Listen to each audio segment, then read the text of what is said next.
I saw her on a TV show, and I had never seen her before, and I said, that's For it. decades, Robert Redford was the embodiment of calm and chaos, the gentleman of New Hollywood. Blew up, faded, or went out. Redford stayed on the ground, golden and above his temper. He didn't try to make headlines, he didn't talk about dirty things, and he never let them out.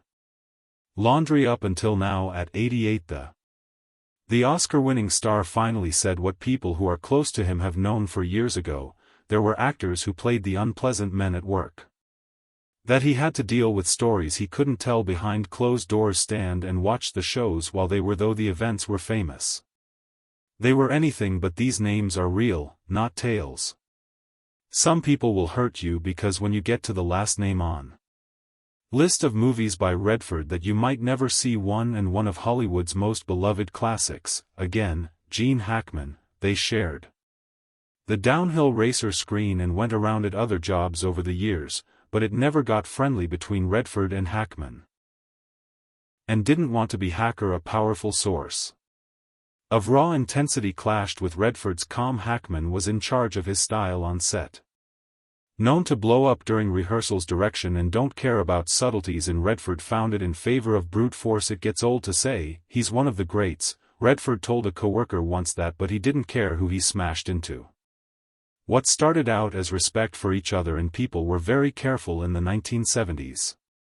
Some distance, Redford said about Hackman's: no one could point the finger at his work ethic being lazy, but he found the ways unbearable. Hackman went into each role like a battlefield. He didn't just act, ran things. Directors were often caught in across the fire and co-stars damage to others. Redford, who chose there was teamwork and quiet discipline.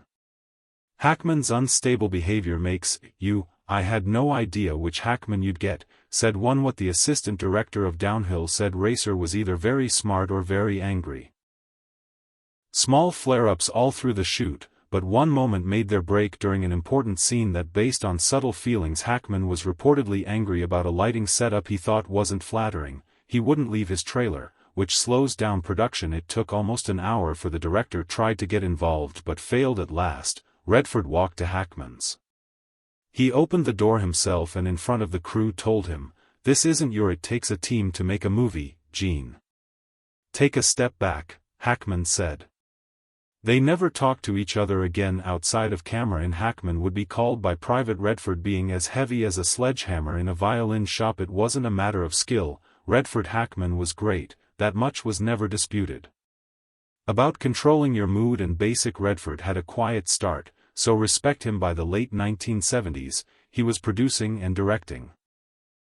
Reportedly turned down Hackman's name on more than one casting list that wasn't worth it. He'd mark the page with brilliant actor, impossible for a person to do. Their careers went on to go along with each other through the decades. Both won Oscars and became known as the new era of Hollywood, but when asked years later, they shared the screen again.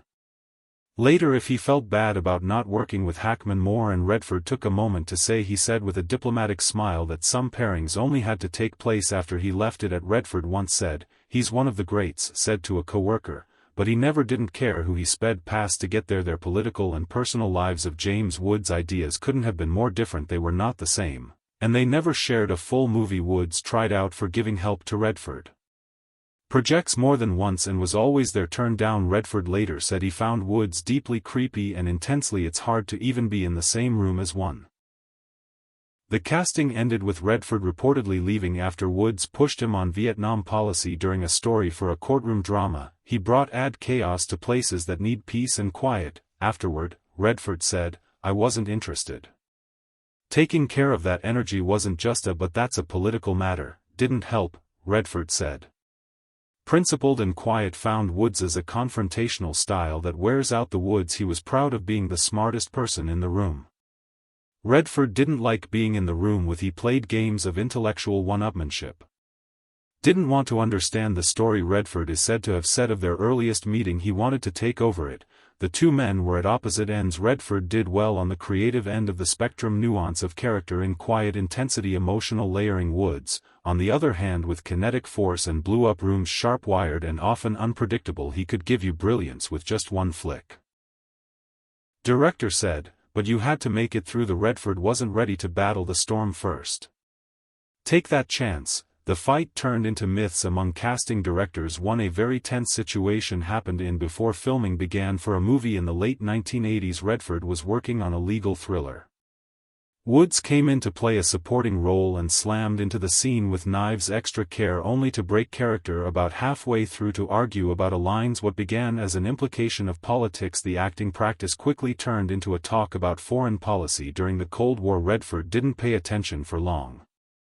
Before leaving and ending the script, he told them, if I wanted a debate, he would do it. After that, I'd go back to college. After years, Woods kept to needle Redford in public and private panels in his field without naming him directly. Woods would sometimes talk about Hollywood hypocrites who say you want peace, but you run studios, like generals who were insiders and knew the history. Redford saw through the coded language. He, on the other hand, refused to answer in public. But there was no blacklisting, and apparently, his casting notes say adding a single blunt phrase next to Woods' name is never Woods's. His undeniable skill made him a fan favorite for wild and edgy parts, but Redford not interested in any of it. There's a difference between stress and poison. He said he never got that line. The chances passed, and the phone never rang. Rang again. And even though Woods' car more in the direction of controversy than craft, Redford didn't say a word except for sometimes making a rude comment in private. He made rooms and places more chaotic. That Redford told me later that I wasn't quiet enough. Would like to manage that energy. All of the President's Men by Dustin Hoffman may have made them famous as one of most famous movie pairs, but Redford was always quietly angry about how Hoffman did things.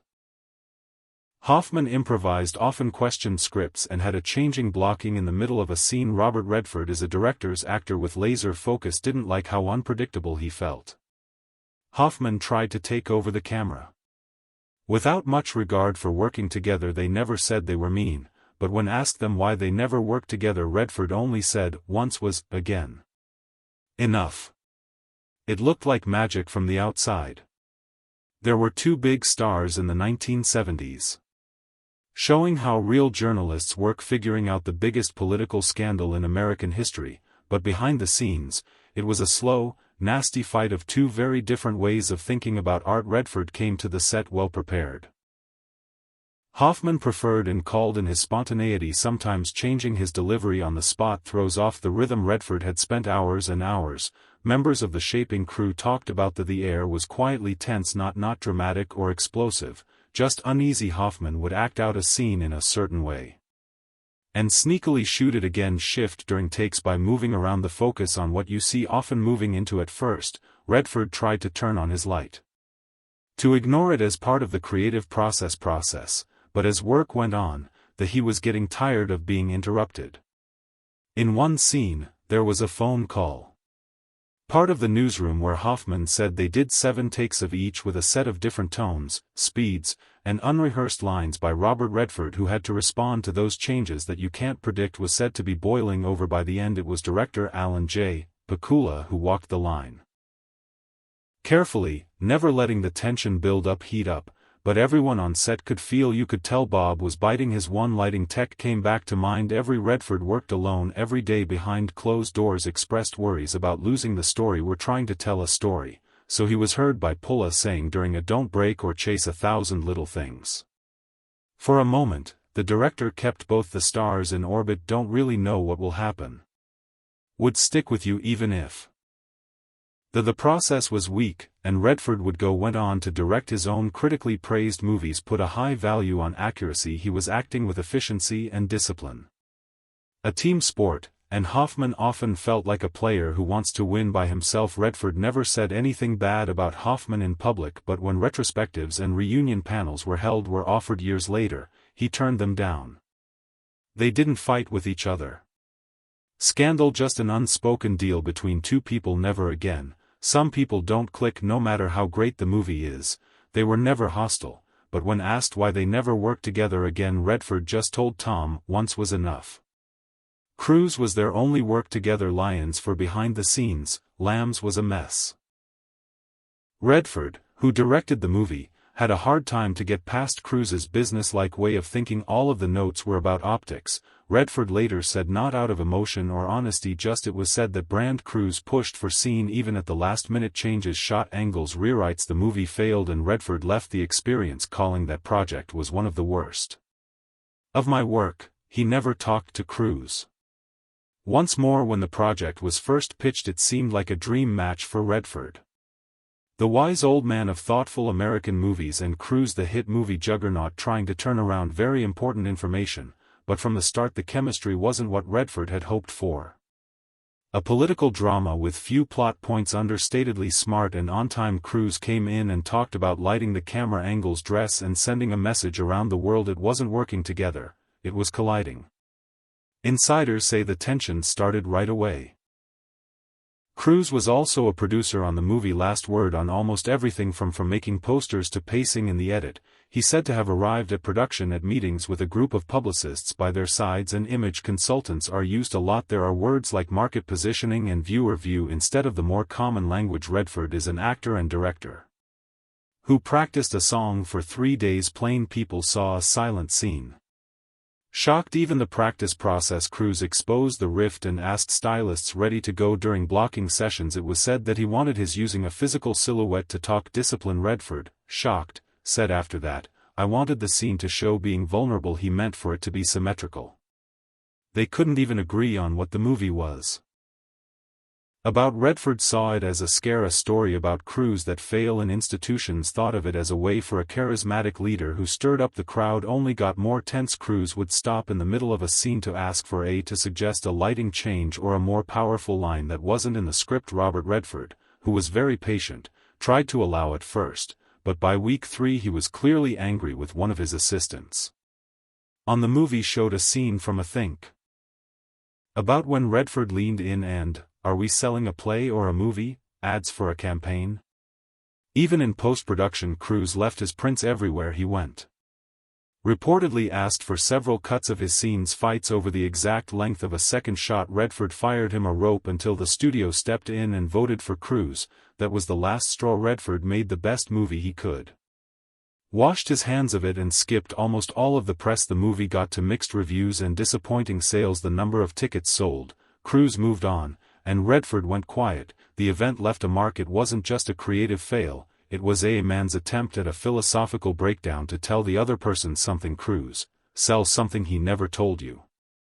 Dunaway's 3 Days of the Condor got good reviews, but not on the big screen. There was a cold wind blowing. Reportedly didn't get along during filming, and people who were there say the tension was seen between takes. Dunaway is known for her need to be perfect and her high standards. Fought with the director a lot, and most of the time, Redford was caught in the crossfire. She wasn't hard, because she cared, one crew member said. She was hard to deal with because she don't trust anyone, not even him. Rob Redford called from the start, she was a storm in heels. The pairing looked good, and Redford was at the top of his game. Box office gold. Who is known for being calm, being professional. The last thing Dunaway did was go to Chinatown. Was seen by many as one of the most captivating actresses of her time, but the way they worked couldn't have been more different. Redford subtly, economically, and with restraint. Dunaway showed up to work every day like she was getting ready for war, and being very protective of her process and not afraid to question it anyone. Even the director or her co-star. She would often ask to review the daily emails and ask for rewrites of lines the night before the movie, and was to ask for changes to the lighting that was already okay with. Redford, who thought the team was trustworthy and keeping up the momentum, began to see the making things as less of a place to be creative and a daily deal more and more. From what one script supervisor said during a break, Redford once said, We're here to find the truth, not to micromanage every syllable into submission." Together they were moody and tight, but there wasn't much tension, it was just barely there. Held back frustration. Dunaway would ask for more than one take of a single line that changes the bend down to the sound. Redford, who chose to go with their gut and move forward, became more and more angry. It was said that they once said, "We're not putting up a watch here," as she asked a fourth reset during an otherwise minor scene one day. The tension rose to the surface during a meeting with director Sidney Pollack. Dunaway had asked what her emotional reasoning was in a very important scene. Redford, sitting first in silence, finally snapped, "It's spying, not Czechoslovakia." the room went. She left the next day without saying anything. Came back as if nothing had happened, but the mood never got better, even though needed for on-screen closeness by the script that didn't feel warm there. Exciting. Redford reportedly asked that a body double be used for ad shots after Dunaway was done. When asked about her in a news story years later, he stopped, gave a thin smile, and, "She's unforgettable," they said. There were no collaborations and no reunions. Panels with interviews about it wasn't hard to make the movie with her. Because she cared, one crew member said. She was hard to deal with because she don't trust anyone, not even him. Rob Redford called Robert Duvall, though, "She was a storm in heels." Both of them played lead parts in the natural Redford. They got along like oil and water. Duvall's instinct to improvise first approach didn't work with Redford's. Redford reportedly said that structured precision. Duvall was told to follow the script. During an important scene and Duvall refused. What happened next was a arguing going on behind the scenes that people on the crew still talk about. Duvall afterward, Redford said, "I wanted to play jazz. I meant to play composition, but I couldn't. It wasn't music, it was noise from the first day on set." It was clear that they were different. Redford viewed the movie like a symphony, time-stretched, emotionally calibrated. He had been getting ready for the role of Roy Hobbs, making every even down to breath and body language. Duvall showed up with no notes, though. Not any plans for practice, and a strong belief that acting really came from the heart at first. Redford liked the page. The honesty of Duvall's portrayal of cynical Max Mercy was a sports writer who was electric. Unknown and lived in deeply, but as the shoot went on, for that same unpredictability turned into a problem. Duvall would change lines in the makeup notes. Change the beat of a scene without any notice, or give a fully not the same emotional tone from take to take. Redford, who is known for being patient, started to lose their differences, not only style-related, they were. Redford's personal life was calm and measured. On purpose, Duvall was explosive and volatile. Almost happily disorganized on the set of The Natural. That difference made in beneath the surface of friction that never almost overflowed, but never cooled down. It could have been, they were both brilliant, one crew member, but they weren't. The breaking point was the same movie. During a very important fight scene, Redford wanted to get a certain emotional beat, one that went straight into a bigger story arc. He and director Barry Levinson had carefully put together. Duvall, not interested in any story arc that wasn't his own, kept taking away from the tension with rude asides. Redford stopped though. "It's not," Take said to Duvall. He replied, "It's not your movie." "No one's until it's real," they said.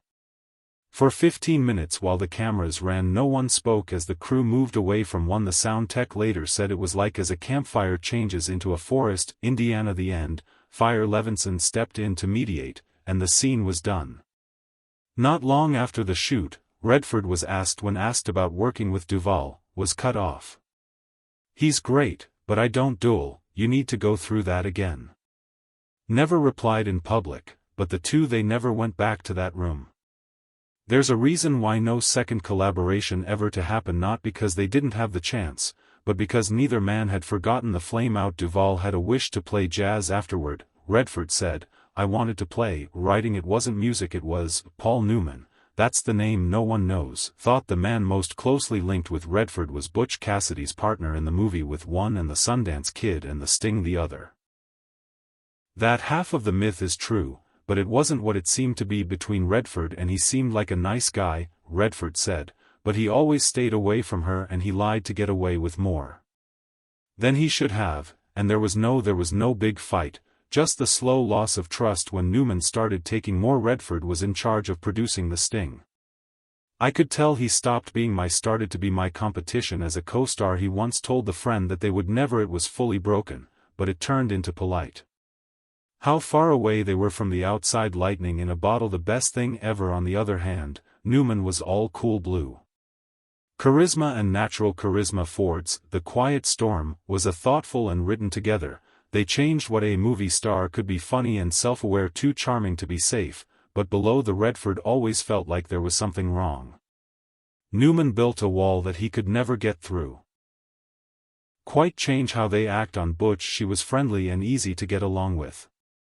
And Hot Days in the Desert, but by the when they got back together for the sting something had changed, and Newman had more clout. He went to meetings by executives from studios, often with notes on scripts, casting, and even where to put the cameras. Redford, still more interested in the art than he felt, pushed to the politics edge of the "it wasn't just two guys.